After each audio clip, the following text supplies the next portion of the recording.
में 3 बार बिल्किस बानो का मामला ये उठाया और सुप्रीम कोर्ट का जो फैसला आज आया है वो स्वागत योग्य है,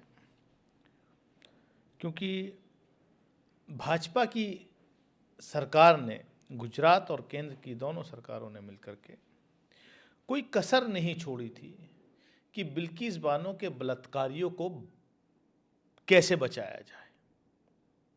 मैं तो सल्यूट करता हूं उस बहादुर बेटी को जिसने उम्मीद नहीं छोड़ी न्याय की और संघर्ष करती रही, और उन सब न्याय पसंद लोगों ने जिन्होंने ये आवाज़ उठाने का काम किया। बेटी बचाओ बेटी पढ़ाओ का खोखला नारा देने वाली सरकार को आज आत्ममंथन करने की जरूरत है। आप ये कह रहे हैं कि गुजरात की सरकार या फिर केंद्र की सरकार को आत्ममंथन करने की जरूरत है? दोनों को। गुजरात सरकार ने रिमिशन दिया, केंद्र सरकार ने उसको एनओसी दी, नो ऑब्जेक्शन सर्टिफिकेट केंद्र सरकार ने था उसमें। तो बेटी बचाओ बेटी पढ़ाओ का नारा खोखला नारा है इनका। ये रेपिस्ट राम रहीम को जो है हर छठे महीने तीसरे महीने छोड़ते हैं चुनाव प्रचार कराने के लिए। बिल्किस बानो के रेपिस्ट को किस तरीके से उनका महिमा मंडित किया गया गुजरात चुनाव से पहले। भाजपा के लोगों ने, वीएचपी के लोगों ने उनकी को किस तरीके से उनका स्वागत मालाएं डाल करके किया गया। जो उसका दर्द था उसकी परवाह इनको नहीं थी। आपको लगता है कि चुनावी फायदा लेने के लिए उस वक्त फैसला लिया गया था और अब फिर से उस पर सुप्रीम कोर्ट का? अब इससे ज्यादा तकलीफ की बात हमारे समाज के लिए कुछ नहीं हो सकती कि बलात्कारियों को एक राजनीतिक दल, सरकार छुड़ाए और उनका स्वागत करें चुनावी फायदे के लिए। तो ये तो समाज सड़ गया अगर चुनाव में उनको फायदा हुआ कि बलात्कारियों को की रिहाई से चुनावी फायदा होगा।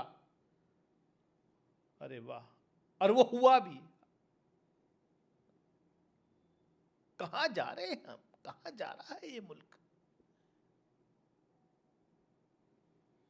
एक दूसरा सवाल है, हमारे पास डाइवर्स जगह है, चाहे लक्षद्वीप आप जाएं, लेह लद्दाख जाएं, डेंस फॉरेस्ट भी हमारे देश में है, और भारत की इकोनॉमी को मदद करने के लिए, सेल्फ रिलेटेड नेशन बनाने के लिए भारत के लोगों को देश की ओर ही देखना चाहिए ताकि भारत ग्रो करे और हम लोग जिस तरीके से डेवलप कर रहे हैं और डेवलप।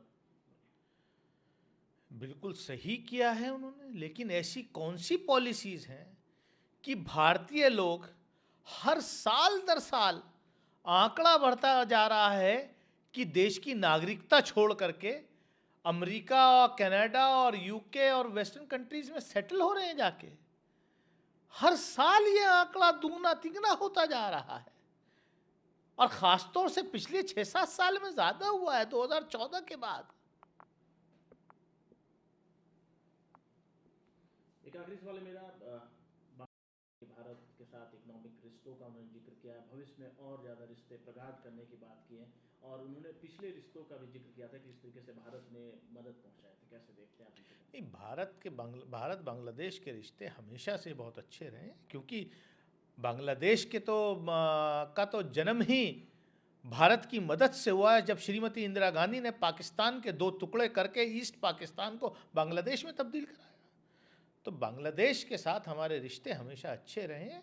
उनके इंटरनल मामलात में हम कोई कमेंट नहीं करेंगे कि वहाँ की मुख्य विपक्षी पार्टी ने चुनाव का बहिष्कार किया कि नहीं, हमें तो रिजल्ट मालूम ही है कि होने वाला क्या है, वो उनका इंटरनल मामला है, हम उस पर कोई टिप्पणी नहीं करेंगे। लेकिन देश से कंट्री टू कंट्री हमारे रिश्ते बहुत अच्छे।